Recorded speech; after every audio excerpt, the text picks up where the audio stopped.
Give അവയിൽ വെക്കാൻ വേണ്ടിയിട്ട് ഡയമണ്ട് പെയിന്റിംഗ് കിറ്റ് വാങ്ങിക്കുമ്പോൾ തന്നെ എനിക്ക് ട്രൈ ചെയ്ത് നോക്കാൻ വേണ്ടിയിട്ട് വാങ്ങിച്ചതാണ് ഈ ഒരു കിറ്റ്. ഈ കിറ്റിൽ ഇതുപോലെ ഒരു പിക്ചർ ഉണ്ടാവും, അതിൽ ഓൾറെഡി ഗം ഉണ്ടാവും. നമ്മളപ്പോൾ ഡയമണ്ട് ഇതിൽ വെച്ച് കൊടുത്താൽ മതി, അത് ഓട്ടോമാറ്റിക്കലി അവിടെ ഒട്ടിക്കോളും. ഡയമണ്ട് എന്ന് പറയുമ്പോൾ ഒറിജിനൽ ഡയമണ്ട് ഒന്നും അല്ല കേട്ടോ, നമ്മൾ ക്രാഫ്റ്റിന് വേണ്ടി യൂസ് ചെയ്യുന്ന ഡയമണ്ട് സ്റ്റോൺസ് ആണ്. ഈ കിറ്റിൽ വരുന്നത് ഒരു പിക്ചറും അത് വെക്കാൻ വേണ്ടിയിട്ട് ഒരു ഫ്രെയിമും പിന്നെ ഈ സ്റ്റോൺ ഇടാൻ വേണ്ടിയിട്ട് ഒരു ബൗളും സ്റ്റോൺ എടുത്ത് വെച്ച് കൊടുക്കാൻ വേണ്ടിയിട്ട് വാക്സും അതിന്റെ ടൂളും ആണ്.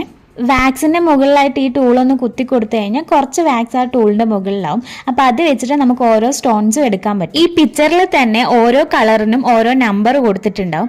അപ്പൊ നമ്മൾ ഓരോ സ്റ്റോൺ എടുത്തിട്ട് ജസ്റ്റ് ഇതിൽ വെച്ച് കൊടുക്കുക മാത്രമേ വേണ്ടൂ. കുട്ടികൾക്കൊക്കെ ടൈം പാസിന് വേണ്ടിയിട്ട് വാങ്ങിച്ചു കൊടുക്കാൻ വേണ്ടി പറ്റിയൊരു ഐറ്റം ആണ് ഇത്. അതുപോലെ തന്നെ പെയിന്റ് ചെയ്യാൻ അറിയാത്തവർക്ക് കൂടെ ഇതൊന്ന് ട്രൈ ചെയ്ത് നോക്കാം. പിക്ചർ ഫുള്ളായിട്ട് ഗമ്മുള്ളത് കൊണ്ട് തന്നെ സ്റ്റോൺ വെക്കാത്ത ഭാഗത്ത് ഡസ്റ്റ് ആവണ്ടെന്ന് കരുതിയിട്ട് ഫസ്റ്റ് ഉണ്ടായിരുന്ന ആ ഷീറ്റ് അതിൻ്റെ മുകളിൽ വെച്ച് കൊടുത്തിട്ട് തന്നെയാണ് ഞാൻ ഫ്രെയിം ചെയ്തെടുത്തിട്ടുള്ളത്.